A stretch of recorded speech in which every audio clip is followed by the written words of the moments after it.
Praise the lord. యేసుక్రీస్తు దివ్యనామంలో ఉదయకాల సమయంలో వాక్యం వింటున్న మీ అందరికీ నా హృదయపూర్వక వందనాలు తెలియజేస్తున్నాను.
జరుగుతుంది అన్నటువంటి నమ్మకం లేదేమో, నీ పిల్లలు మారతారన్న నమ్మకం నీకే లేదేమో, నీ భర్త బాగుపడతాడన్నటువంటి నమ్మకం నువ్వు కోల్పోయి ఉన్నావేమో, నీ గర్భఫలము దేవుడు ఇస్తాడన్నటువంటి నమ్మకాన్ని వదులుకొని నీ జీవితం ఎడల దేవుడు అద్భుతం చేస్తాడన్న నమ్మకం నువ్వే కోల్పోయి ఉన్నావేమో.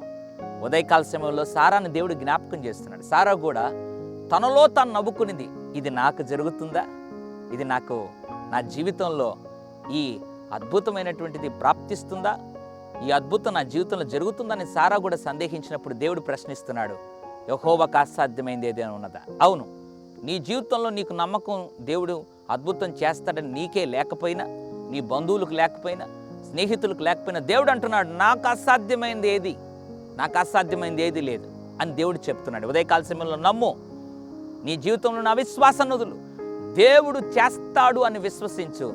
నిశ్చయముగా ఆయన నీ ఊహల కంటే అద్భుత కార్యం, నీ ఊహలకు మించి అద్భుత కార్యం చేసి నిన్ను ఆశీర్వదించగలిగిన దేవుడు. యెహోవాకు అసాధ్యమైంది ఏది కూడా లేదు. నమ్ము, అటు గొప్ప అద్భుతాన్ని పొందుకో. ప్రభు నిన్ను, నీ కుటుంబాన్ని దీవించునుగాక. పరిశుద్ధ తండ్రి నీకు వందనాలు.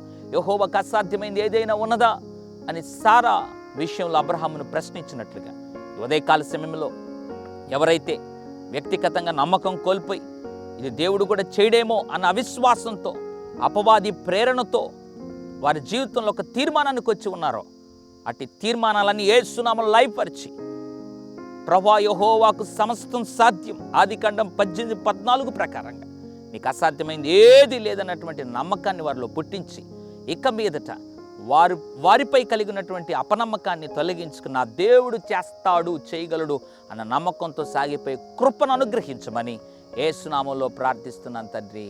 ఆమేన్. God bless you.